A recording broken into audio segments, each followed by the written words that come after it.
Hey everybody, my name is Tim, welcome back to the channel and welcome to Vellum Fundamentals week 3. So in this week's video you might see something that might be a little bit familiar because this is something that I've covered a couple of years ago as well, which was my Vellum booty shake tutorial. But it was kind of ready for an update because like a lot of stuff has changed in Houdini, so I figured I'd do a new one.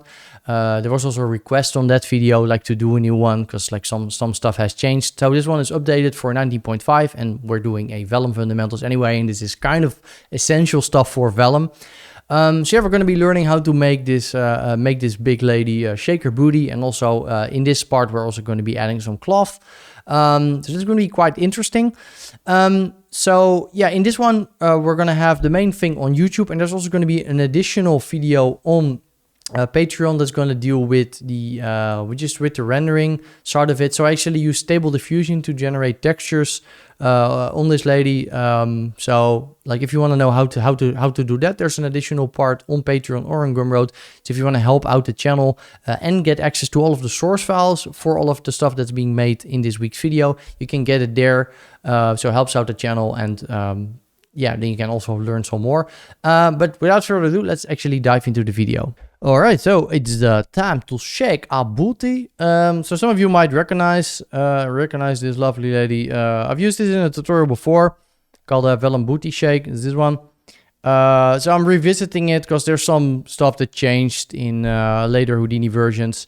And this is Vellum Fundamentals, and this is pretty much essential Vellum stuff. I thought this might make for an interesting thing, and this is the one I actually wanted to do last week, but I sort of swapped it around. So that's why last week's video was a little bit more on the tricky side. This one's going to be a little bit more easy, but we're going to be dealing with soft bodies. We're dealing with some cloth. And then there's an extended version going to be on Patreon that's going to be dealing with like how I did the texture. So I just use stable diffusion to generate sort of a texture for our model and somewhat get something on there that looks reasonably realistic. Of course, her stare is dead, but so it looks quite fun. And so yeah, so we're gonna be simulating the soft body, simulating the cloth. We're gonna be a couple of new things, but for the most part, it's gonna be a lot of repetition. But yeah, it's gonna be interesting. So yeah, let's dive into it. So for this one, I'm gonna for the most part run through my setup, and we're gonna be repeating some of the stuff because a lot of this stuff you already know. But we're gonna be doing some new stuff as well. So we're gonna be using KineFX to sort of import our rig. The way the rig was generated was with Mixamo. So Mixamo allows you to sort of upload a model, and you can like put where the joints are. It will generate a rig, and then you can apply animations to it, and then it's gonna do animations. And it's just like all of the stuff you see on Instagram with like just this type of stuff is yeah, I mean Instagram is full of Mixamo things. But yeah, just download that, and you can also download the typos. And then we have something you can blend between. So you can just download it, and then we can bring it into Houdini. So I have my my object here as well. So if you want to download this, all of the files are going to be on Patreon. So you can follow along. But yeah, here's some stuff. Like I added some UVs. That's going to be mostly for the extended part because it doesn't necessarily matter for the Vellum section. But what is interesting here is that we have this FBX import animation. Essentially allows you to import an animation, and I actually see that my scene is actually at 24 frames per second, which is actually incorrect. But I'm just gonna leave it like that because I already had it set up like that anyway. Might as well leave the mistakes in. So with FBX import animation, you can import your rig. So I'm gonna get this lovely rig. I'm also importing the other animation that I have. So the Roomba dancing. Very, very sensual. And then you can put a time shift, and if you put $F percentage and then the last frame of your sequence is going to loop it. Percentage is modulo, and essentially just means right after frame 58 just repeat the entire sequence. So if you were to put 10 here, it would just repeat after 10 frames.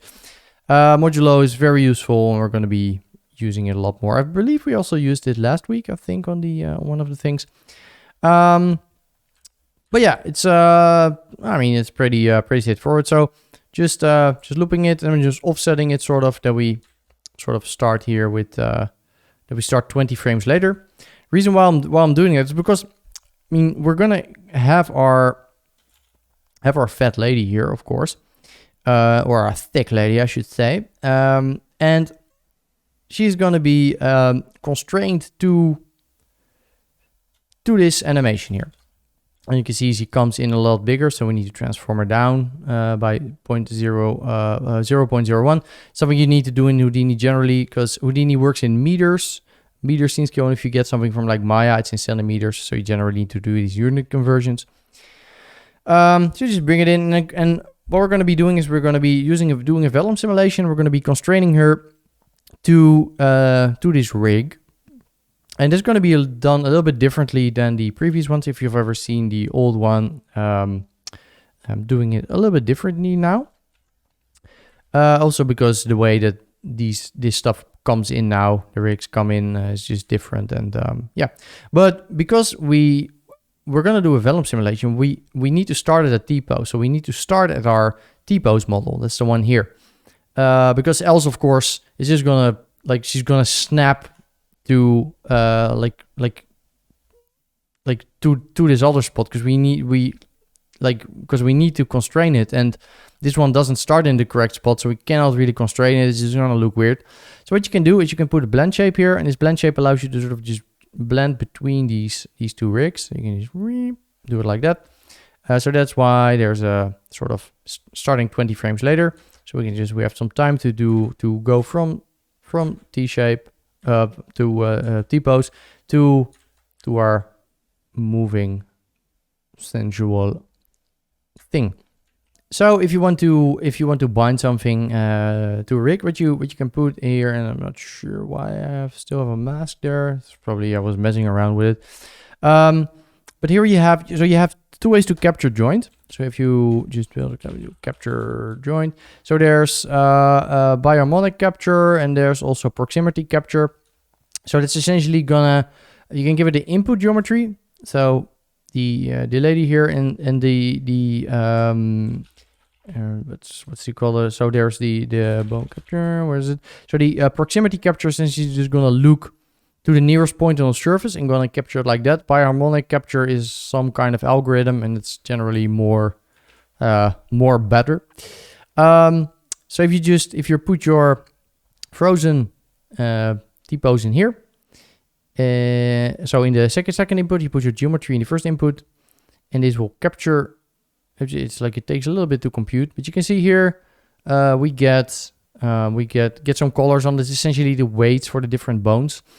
So yeah, this is being captured, and then we can bone deform. So here's bone deform. It's kind of like a point deform, but it's meant to work with KineFX, or with captures like this. So you just put your capture geo in there. You put your rest rig in the second input, and then the deformed point in the last input. And then if we have a look at it, we're gonna see, all right, sheep dancing. But you can see here that the arms are kind of going through her boobies, which we don't want.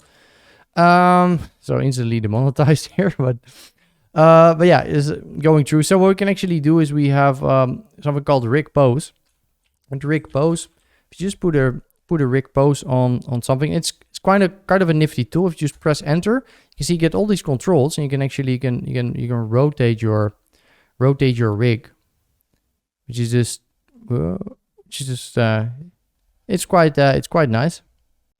This can actually be used like for all kinds of weird stuff. Like for example, I could just make like a line. For example, here, could make a line a little bit longer, add a couple of extra points. And if I do rig pose here, I could start sort of just posing my line. So that's like it's quite a useful thing. I should really, like, I don't use KineFX as much as I should, but it's very powerful. Yeah, it's a really cool tool set. It's just like I'm old school, and I have my own ways also of doing it, and I'm not utilizing it as much as I should, but because it's great for just general Houdini stuff as well, aside from just rigging. And anyway, what I'm going to be using it for here is just to move these arms out of the way a little bit. So if you can see here is that if I disable this, it's going to be completely in the way. And with rig pose, I can sort of put these arms in the correct spot, so they're not going to be completely penetrating. So working a lot better. So yeah, then we have a deformed lady, but of course this is not a simulation. So what we need to do is we need to actually start doing a vellum simulation and to actually drive our jiggly. Because if we go down here, like this is, you can see this looks completely different because I actually remeshed this before, so that's why her face is this monstrosity. But later you point deform it and then it's fine. You can see very jiggly, looking great. Shake your booty, girl. All right. Anyway, so let's go back to our lady here, our fat lady, and I kind of want to just remesh this to give it, because it's like it has a lot of faces and a lot of points that I don't necessarily need it. So I kind of just want to simplify this for our simulation, because there's no need for this to be super heavy. So we can just put a remesh here. See, reduce it by quite a lot. I do want a reasonable amount of points, because I do want some accuracy here, but something like this is good enough. So yeah, looking beautiful. And then we're gonna be using a tetrahedral softbody for this. So if you remember from lesson 1, we've been both looking at the strut softbody and the tetrahedral softbody, and I showed some benefits to both.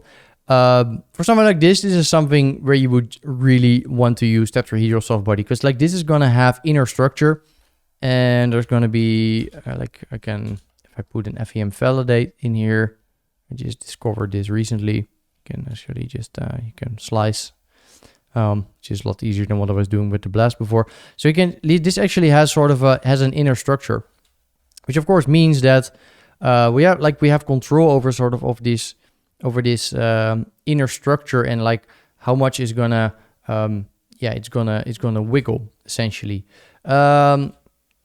So you could even make stuff more jiggly in the inside if you wanted to, but for example this belly would really need an inner structure to properly to give a proper simulation. So for stuff like this, tetrahedral softbody is the way to go. Here I'm painting some weights, so let's ignore that for now. Let's just throw this in a vellum solver. Not before we actually put. I'm gonna disable this for now. So here we have let's remove this. So here we have a vellum tetrahedral. We can tetrahedral. We can just put something new down again if we just want to do it from scratch. So we can just plug this in. Could plug this in, do a grid, so it has something to fall on.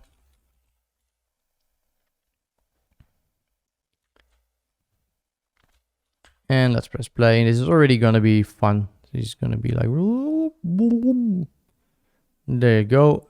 Another thing that you see on Instagram quite a lot. So yeah, it's just a fun thing. But we need to, of course, start constraining this to our rig. So if you watched the previous one that I did, I was actually constraining this to the internal animation, and then having this internal structure just move, and then everything would just follow along with it. Essentially, let me just do a demo, because it's going to be interesting to see. Anyway, we're not going to be doing that today. We're going to be doing it slightly different, but this is going to be useful anyway to know. Let's say I want to, put it to bounding sphere. Let's just constrain a couple of points here. Let's constrain her hand. Let's put her hands in a group. There we go. All right, there we go. And then what we could do is we could animate.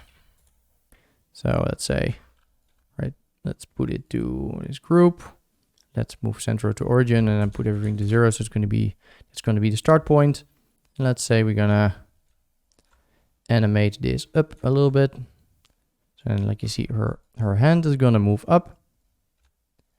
Now by default, this is not gonna do anything. So if I just press my vellum solver, it's just gonna fall down. But we can put another vellum constraints. Put it in between here. And I always forget which one this is, so bear with me here. Because the names are always a little bit confusing. I think it's just the attached to geometry points. Oh no, that's not the one. It's going to be pin to target. I think, yeah, that's the one. Because pin to target, you're going to pin it to a target, but it's going to be internal target. So group, I guess we could call this group called the my group. So it's a little bit easier to recognize, and then put this thing to my group. And then here on the spin, let's put it to, we're going to put it to my group. So this is going to create constraints. You can see here on this hand. And this thing is going to animate. You can see here, it's going to fall down, and then it's going to, oh yeah, we need to actually tell it to match animation, else of course it's not going to do it. So let's actually have a look. So it's going to fall down, and this is going to move up, and this is going to pull up our fat lady, but she's too thick, so it's not going to work. So we need to probably make the constraints a little bit stiffer. Let's try that. Let's make the stretch stiffness maybe like 100,000. Let's try that again. And now we can actually pull her up. Whee! And yeah, there's fun stuff you can do here as well. You can actually also start breaking like breaking your soft bodies and stuff like that. I'll leave that to another video, but that's gonna be fun. But like this one's gonna be like decent long enough and already, and I don't want to go off on a tangent and because make this a lot longer than it needs to be. But like, let me know if you want to see that, because then we can like maybe throw a body in a meat grinder or stuff like that, or just pull something apart. It's going to be fun for a later one, I think. Yeah, you can do all kinds of cool things. So essentially, yeah, now she's just being held up by her hand, and essentially what we're doing in the old one is that's how we're moving this this lady. However, for this one, for the new one, I'm going to do it slightly different. So for that thing, I want to do a little example. I'm going to go to my, where is it? Tutorial file, which is empty there, but I'm going to show an example. So there's also ways to constrain stuff inside of a simulation. So let's just do a sphere. Let's do polygon. This, let's give it a soft body, and let's make it a strut soft body, which is going to be fine for this. And let's say we want this to be the geo, and we want the other thing to be the constraints. All right, go on. Now we want to emit this in our simulation. Let's say, do we want to do a grid? And let's move it up a little bit. And let's scatter a point on it. This is 1 point, and let's alternate that. Let's change that every frame. So position is going to be on a different spot every frame. We did this last week, so this should be familiar if you didn't know that already. Right, so let's call this PTS, and let's do double network, and let's plug in our geometry and our constraints like this. All right. Let's do Vellum solver. Let's do Vellum objects. Here on the left, and let's do a Vellum source. And then on here on the first one, we're going to be, now we're going to, on here we're going to do op input path. This should also already be familiar because we did this before. We're going to grab the first input. Again, these are backticks.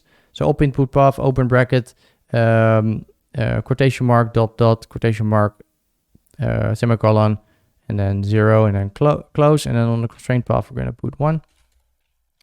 Let's put let's do the points in the other one. All right, let's do points in there, and let's put it to instance on points, and we're gonna say, all right, instance points. We're gonna do that on the second input. So this is gonna source something in every frame. It's probably gonna be a little bit too much. Let's maybe use our modulo again. So $f modulo 5, put it between brackets, equals 1. So it's gonna, every 5 frames it's gonna do that. So it's gonna repeat, and then if this equals 1, then it's gonna, so if if dollar frame equals 5, essentially it's gonna just either evaluate to 1 and it's gonna source our stuff. All right, let's put a gravity here. So it's gonna fall down. Let's do ground plane and merge this in. All right, so these are just gonna fall down. Let's rotate our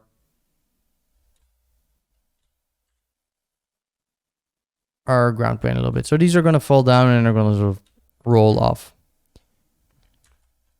You know what? Let's not do ground plane. Let's actually do grid. Gonna probably make a little bit more sense to do it with a grid. Let's make a grid. Let's have a look at the second inputs, and let's rotate it over this one, $t times 2, I guess. So it's gonna maybe times 10, a little bit faster. Right, so it's gonna rotate times 20. Right, so it's gonna rotate. I'm gonna put that in a static object. To put a null in between here. All right, let's put that in on the left. And like that. Let's make it a little bit bigger. And let's put the deforming and reevaluate SOPs. All right, so this is now gonna rotate, and yeah, it's gonna go like that. All right, I guess it's not ideal that it's gonna sort of penetrate at some point. Let's just manually animate it real quick. It might make a little bit more sense. All right, let's do something like this. All right. I keyed the wrong one. Sorry guys, it's late. All right, like that. All right, so now this is gonna emit, and then they're gonna roll off. But now let's say we want to actually glue these things to the grid once they sort of get in the right position. We can actually do that. We can do a vellum constraints. So we can actually create constraints right in the solver. So vellum constraints, we can put it in here.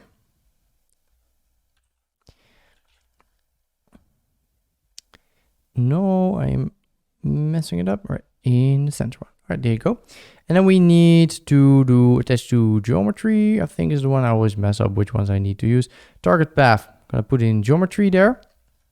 So this is gonna create constraints from our geometry to our grid. And if we try this now, you can see it looks weird because it sort of constrains them, and just because it gets constrained on the first frame, only the first one. And we do want this to happen every frame, but now you can see they get constrained sort of to the grid, but like not at the moment they attach. It just looks really weird. What we can actually do is we can say, all right, we want this to not to be on the closest. We want to so we don't want to use the closest location of primitive. We want to say a distance. So if you get within a distance of maybe 0.05, then we want to create our constraints. So we're gonna do it like that. You can see. I probably need to make this a little bit. The distance needs to be a little bit. Oh, we need to. All right, we do need to enable that, by the way. We just need to enable max distance. All right, there we go. It's gonna constrain. We probably need to reduce the distance now, because now the things on the other side of the thing are also gonna be constraining, and we probably want to make our stiffness on our soft body a a little bit higher.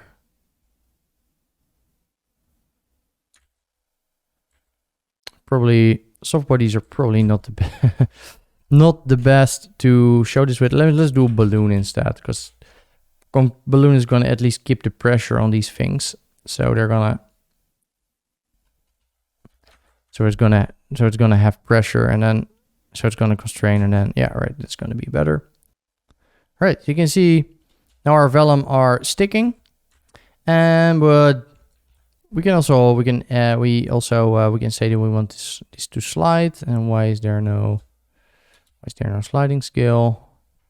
Right, I need to put that to primitives. Right, so we put it to sliding scale, then it's going to constrain, but it's also going to slide. in this case, it's looking a little bit weird.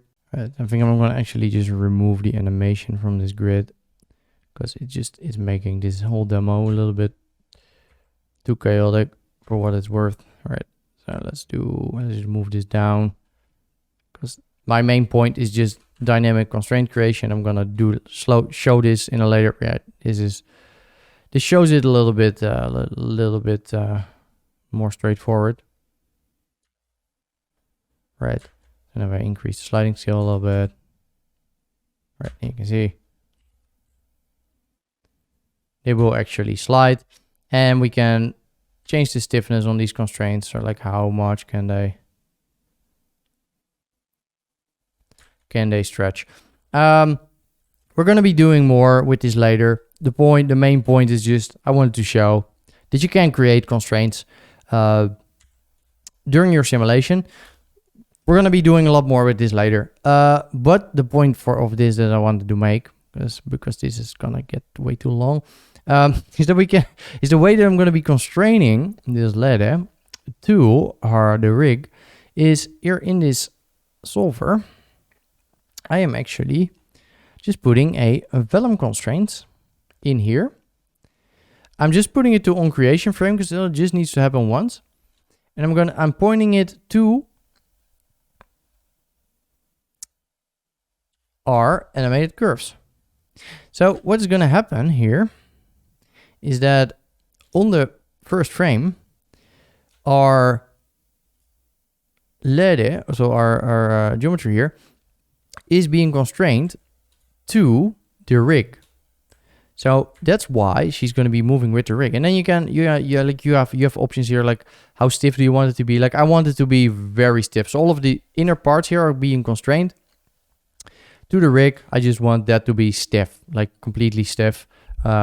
Essentially those are sort of just everything, like because you have the bones and you have stuff attaching to the bones, and you want it to be pretty rigid, unless you want it to rip off, and if you're like doing a zombie thing or whatever. Yeah, so just attach to the geometry, and then she gets attached, and then she's gonna do her body shake. So we can do some extra stuff here as well, because of course, like we have these options here with like the stretch, stiffness, etc., etc. You can see you're actually using an attribute here. So I am actually putting a weight paint on here. So what you can just do is you can actually put attribute paint.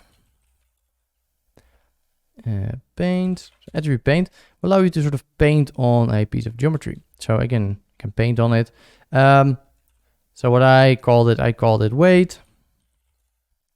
And you can go to town on where you want to paint these weights. And in this case, like the parts where it's going to be more red are going to be more jiggly. So the belly is going to be the most jiggly. Like I don't want the feet and the hands to be jiggly, or the head to be jiggly. The bum needs to be jiggly, of course.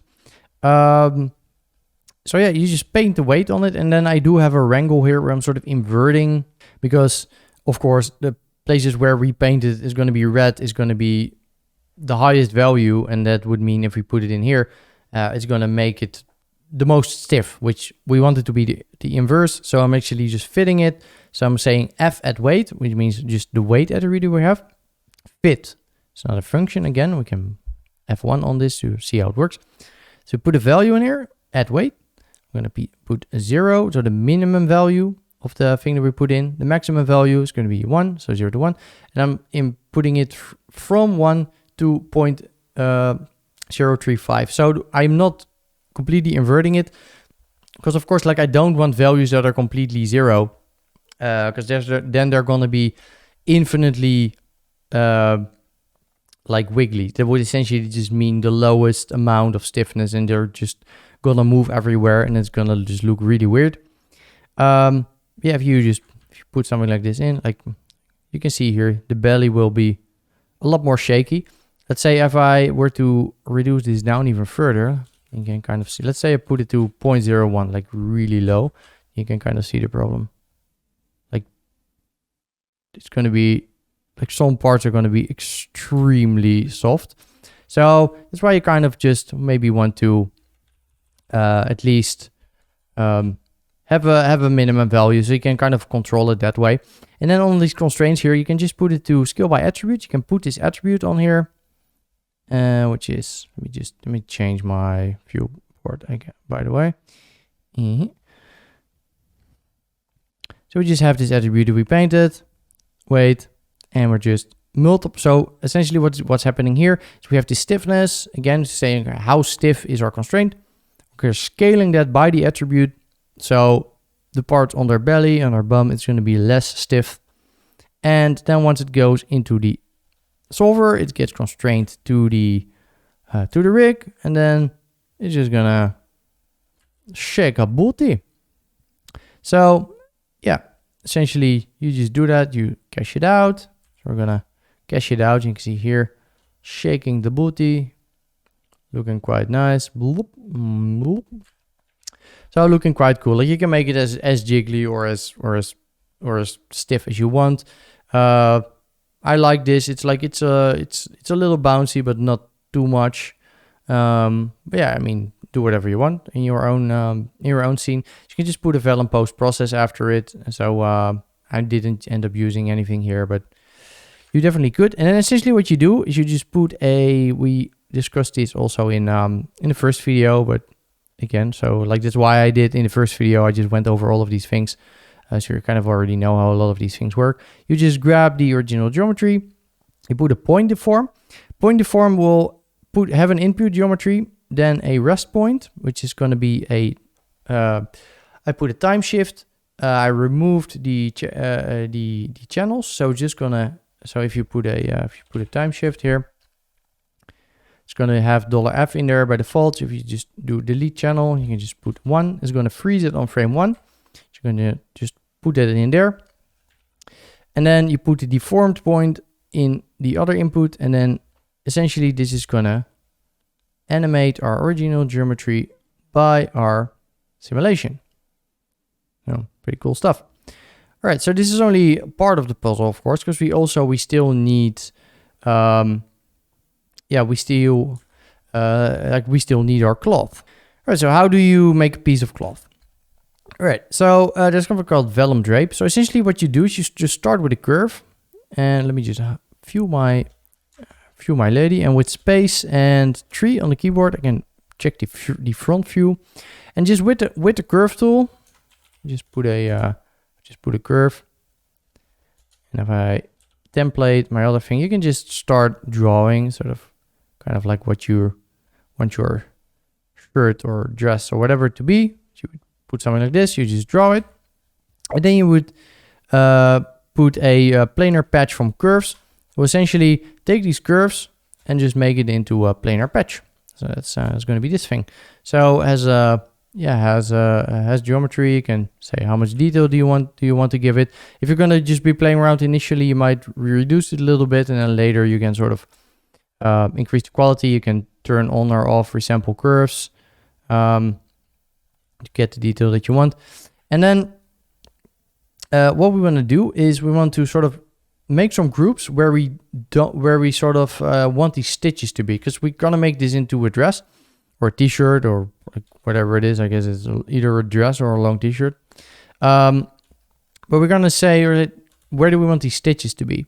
So what I did is I just called group 1. I group edges. So it's just a regular group sub. Just put group. And if you just say, all right, we're gonna group edges, and you can say turn off base group, turn include by edges, and then turn on unshared edges. If you turn on unshared edges, it will sort of group all of the edges on the sides, because I want to kind of do this somewhat procedurally. It's not going to be completely procedural setup, but like we might change our curves, and if we do like manual selections, then of course all of our selections are going to break. So what I do is like I change this, then I put a group promote, so I'm going to promote it to being a point group. So we have here, and then I put another group node. I put it to same group 1. I put it to bounding box, and I set it to subtract from existing. That means wherever this box is going to remove something from our selection.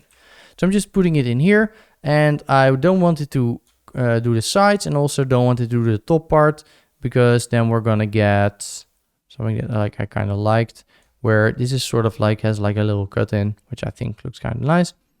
I'm a fashion designer. No, I'm just kidding.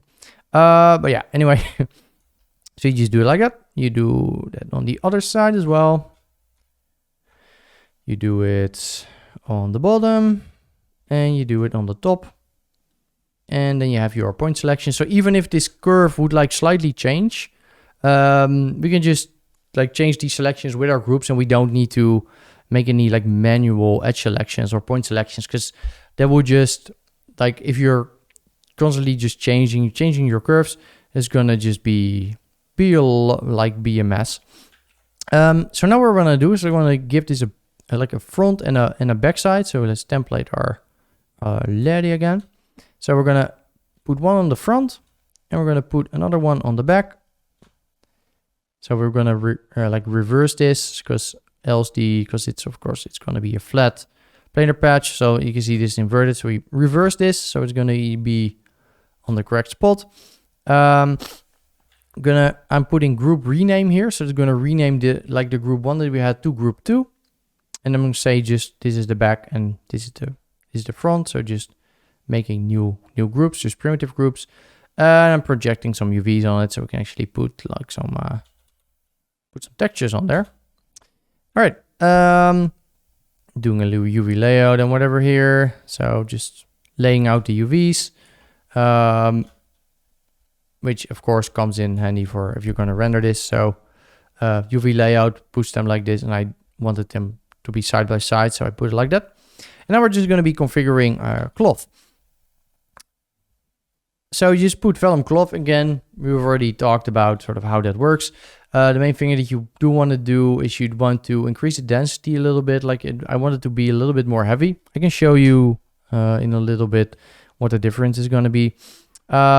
Yeah, but essentially just put it like how stretchy you want it to be, etc., etc. And then there's a thing called vellum drape. Vellum drape is just it's a vellum solver, but it's just easy to sort of drape close. So if I just select it, like you can also do this with a manual vellum solver, of course, because inside of this thing, you can see there's a vellum solver, but it's just configured to drape clothing. So by default, like this is gonna just do a vellum simulation. So it's just gonna fall down, and you can put collisions in the other part, and just how it works. What we can do in draping, we can weld additional seams. So we can actually say, all right, I want to weld some parts of whatever we put in here. So we can weld maybe group 1 to group 2. You can see I get these constraints in between here, which means that if I'm going to press play, there we go. It's gonna, like, these constraints are gonna move together, and then they're gonna sort of, we do have some options here: weld properties, welding frame delay. Like maybe we want it to wait a little bit before it welds, so it has some time to settle. Looking a little bit better already. So it's gonna, yeah, like it has some time to settle. And then you can freeze it at a certain frame, and you can save it, or you can save it to disk. That's what I did here. So you just save to drape. So this is the thing draped. And let me show you, by the way, what would happen if we have, let's undo what we had. Let's do our drape again. So we put our cloth and we put it to, wait, I can show you. I need to show it in the actual cloth simulation a little bit. All right, let's say we make this cloth like not be so heavy. All right, let's drape this. Freeze that frame. All right, so we have something. Let me freeze at a later frame. So it has a little bit more time to settle. All right, here we go. Freezing at frame 40. So you you freeze your drape. So this is going to be your starting position for your simulation. You can see this completely settled into place. And from there, you can put this into your Vellum simulation. So the cloth simulation is going to be a separate simulation from our soft body.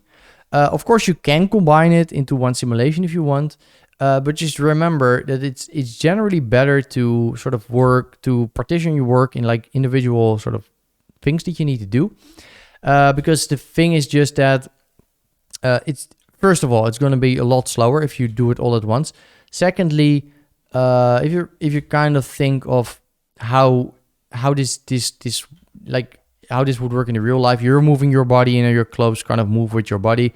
The clothes are not really acting that much upon your body. Of course, it's doing it a little bit, but for something like this, it just makes sense to do the soft bodies, then do the cloth on top. It's also generally how it's going to be split out in a VFX pipeline. Of course, in some movie jobs, you might include more and more in an initial in one simulation because you want it as accurate as possible. But in general, it's just better to split it up. So again, that's why we are doing our Vellum simulation here with just our soft body, and then we're going to do our cloth sim. So we can just from here do another Vellum solver. It's just a very basic Vellum solver.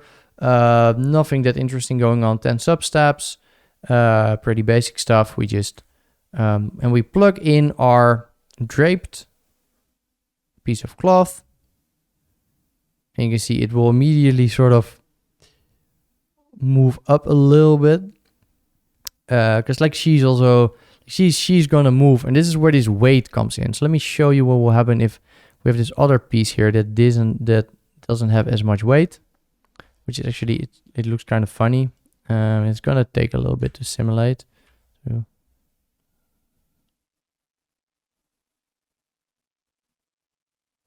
right, let's wait for this. It might actually not happen here, but I had when I did my initial sim here, if you don't have it properly configured, like it's gonna sort of walk up on you. So like the piece of clothing is gonna like slowly walk up on her tummy, which was pretty funny to be honest. But this way, kind of you can fix that with the weight. So yeah, she's gonna just dance and do whatever. Let's see if we can actually already see a difference between what it was there and then a little bit. So yeah, you can just like play around with your settings. Let me actually connect my actual thing to it again. Actual geometry, and then constraints. All right, there we go.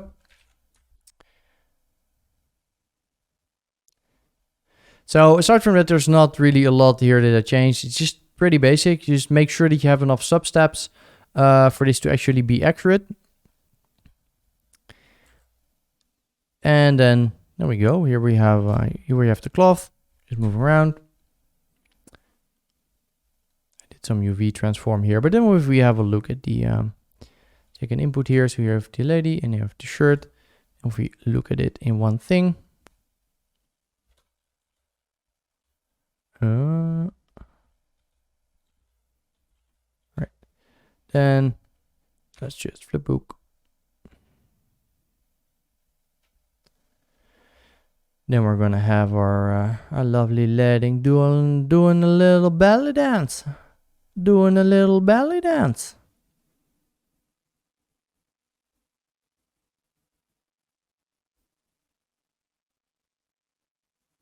All right, so it's pretty cool stuff. Like again, my frame rate is actually not correct, but it should be 30 frames per second. But I mean, like it looks pretty cool. She's shaking her booty, and you can see how you can layer this with like layering different clothes and whatever.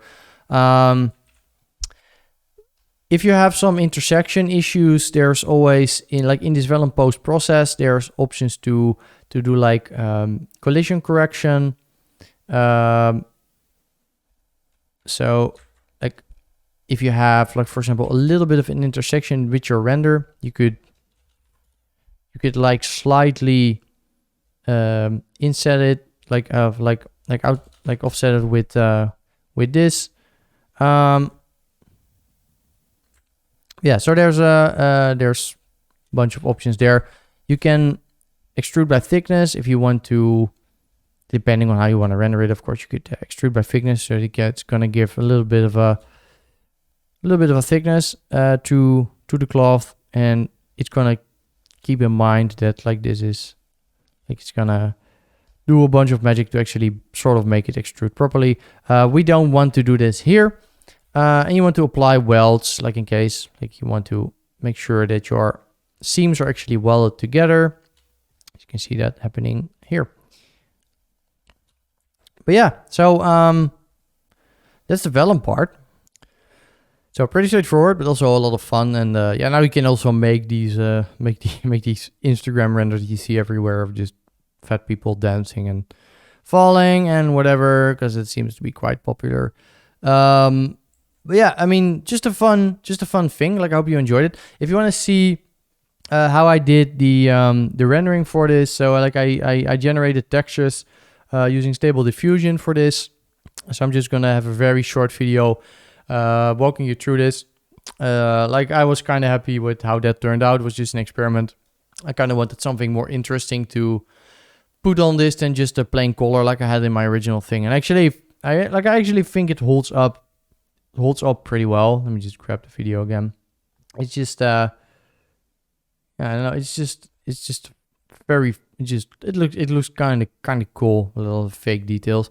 It's quite simple to do, and then we're gonna render it in Karma XPU, just a very basic thing. Again, it's gonna be a very short extra thing, but if you're a Patreon supporter or you get it on Gumroad, the file for this, so the model, the rig, everything is gonna be included, and there's gonna be an extra video of sort of how to do those additional steps in case you're interested in that. So that was everything for this week's video. There's an additional part on Patreon and on Gumroad where I'm gonna be dealing with how to use stable diffusion to create textures for Our Lady, how to render this in Karma. So that's a little bit of extra that you can get on there. So in addition to that video, you also get source files to everything you saw in this video. So if you wanna learn from that, you can get that on Patreon or on Gumroad. But yeah, with that out of the way, hopefully I'll see you next week, or maybe like this one was a little bit late, so maybe in a week, maybe a little bit more than a week. But if you have suggestions for for another video, leave them in the comments, and yeah, see you in the next one. Peace.